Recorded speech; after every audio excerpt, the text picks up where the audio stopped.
नमस्कार। आज हम प्रश्नोत्तर करने वाले हैं Jharkhand board class 7 Hindi book का भाषा मंजरी पाठ 4 है।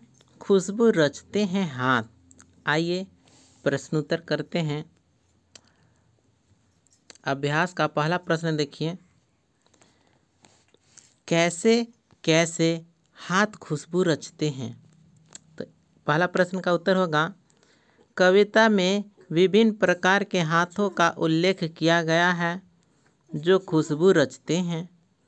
ये हाथ हैं उभरी नसों वाले हाथ, घिसे नाखूनों वाले हाथ, पीपल के पत्ते जैसे नए नए हाथ, जूही की डाल में खुशबूदार हाथ, गंदे कटे पिटे हाथ और जख्म से फटे हुए हाथ।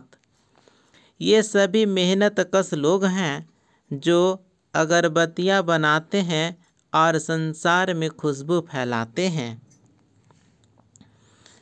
अब हम दूसरे प्रश्न की ओर आते हैं। प्रश्न है, कविता में वर्णित हाथों को कवि ने खुशबू रचने वाले हाथ क्यों बताया है। तो दूसरे प्रश्न का उत्तर होगा, कवि ने इन हाथों को खुशबू रचने वाले इसलिए बताया है क्योंकि ये लोग कठिन परिस्थितियों और गंदगी में रहकर भी सुंदर और सुगंधित अगरबत्तियां बनाते हैं। ये श्रमिक अपने श्रम और कौशल से केवड़ा, गुलाब, खस और रात रानी जैसी सुगंधों से भरी अगरबत्तियां तैयार करते हैं जिससे चारों ओर खुशबू फैलती है। अब हम तीसरे प्रश्न की ओर आते हैं। प्रश्न है, निम्नलिखित पंक्तियों का अर्थ स्पष्ट कीजिए। पंक्ति इस प्रकार से है, दुनिया की सारी गंदगी के बीच दुनिया की सारी खुशबू रचते हैं हाथ। इसका अर्थ स्पष्ट करना है। तो देखिए उत्तर होगा, इन पंक्तियों का अर्थ यह है कि जो लोग समाज के गंदे, पिछड़े और उपेक्षित स्थानों में रहते हैं वही लोग पूरी दुनिया को सुगंध से भरने का काम करते हैं। वे जिंदगी के बीच रहकर भी अपने श्रम और मेहनत से ऐसी चीज़ें बनाते हैं जो समाज को सुंदर और सुगंधित बनाती हैं। यह पंक्तियाँ उन मेहनतकश लोगों के योगदान को दर्शाती है जो कठिन परिस्थितियों में भी रचनात्मक कार्य करते हैं। अब हम नेक्स्ट चौथे प्रश्न की ओर आते हैं। प्रश्न है, मुल्क की मशहूर अगरबत्तियां कहाँ बनती है। तो इस प्रश्न का उत्तर होगा कि मुल्क की मशहूर अगरबत्तियां उन गंदे मोहल्लों और गलियों में बनती है जहां समाज के उपेक्षित और गरीब लोग रहते हैं। वे अपनी मेहनत से केवड़ा, गुलाब, खस और रात रानी जैसी सुगंधों वाली अगरबत्तियां तैयार करते हैं। अब हम पाठ से आगे का प्रश्नोत्तर करते हैं। देखिए पहला प्रश्न है कि प्रत्येक सौंदर्य के पीछे श्रम का योगदान होता है, परंतु अक्सर हम सौंदर्य की सराहना करते हैं और श्रम को भूल जाते हैं। आपने भी लोगों को ऐसा करते देखा होगा। किसी एक घटना का वर्णन कीजिए। तो इस प्रश्न का उत्तर है, मैंने एक बार एक भव्य शादी समारोह में देखा कि लोग सजावट और सुंदरता की बहुत तारीफ कर रहे थे, लेकिन किसी ने भी उन मजदूरों के श्रम की सराहना नहीं की जिन्होंने कई दिनों तक मेहनत करके वह सजावट तैयार की थी। मंच की सुंदरता, रोशनी की चमक और फूलों की सजावट के पीछे मजदूरों का कठिन परिश्रम था, परंतु किसी ने उनकी मेहनत को नहीं सराहा। अब हम तीसरे प्रश्न की ओर आते हैं। प्रश्न है कि स्वच्छता के महत्व पर एक अनुच्छेद लिखिए। तो उत्तर इस प्रकार से है, सबसे पहले हेडिंग में लिखेंगे स्वच्छता का महत्व।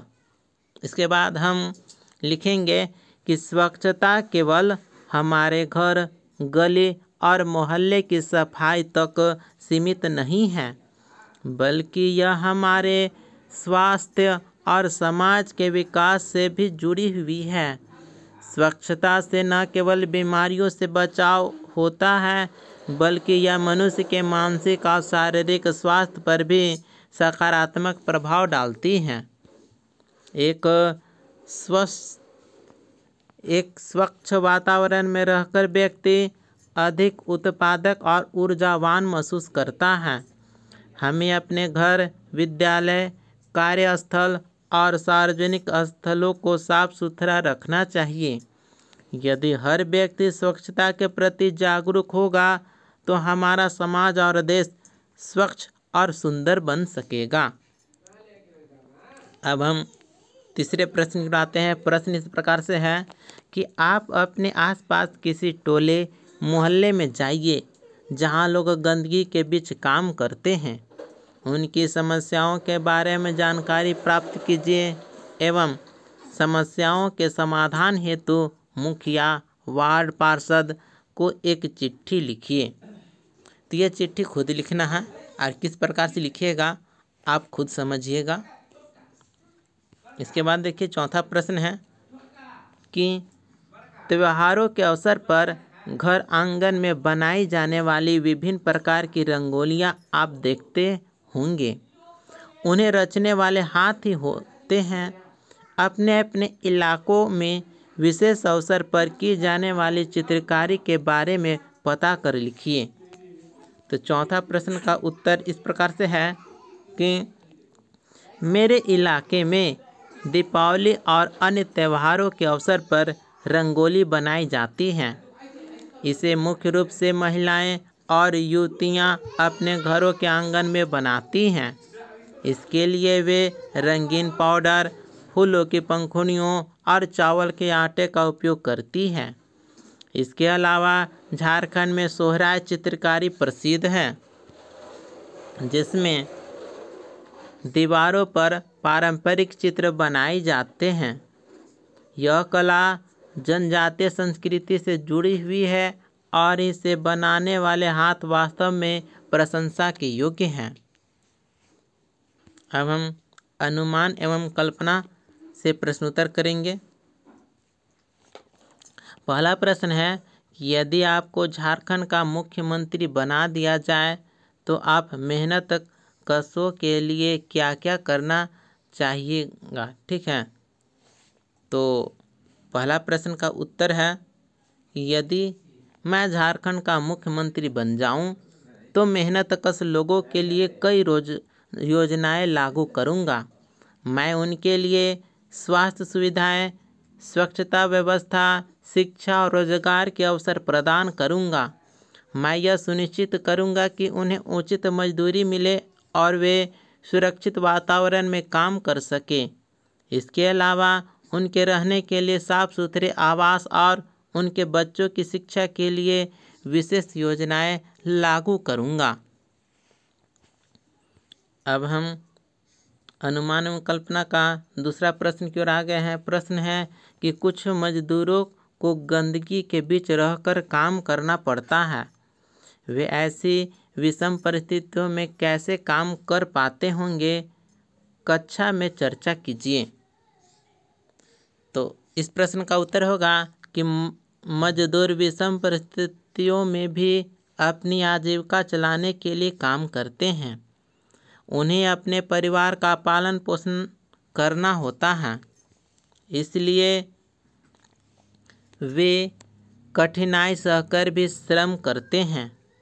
वे गंदगी, बदबू और कठिन परिस्थितियों के बावजूद अपने काम में जुटे रहते हैं। अगर उन्हें उचित सुविधाएं दी जाए तो वे अधिक स्वस्थ और खुशहाल जीवन जी सकते हैं। अब हम भाषा संदर्भ से प्रश्नोत्तर करेंगे। देखिए भाषा संदर्भ में पहला प्रश्न है कि उभरी नसों वाले हाथ में रेखांकित शब्द गुणवाचक विशेषण हैं। कविता से ढूंढकर इस प्रकार के 3 और उदाहरण लिखिए।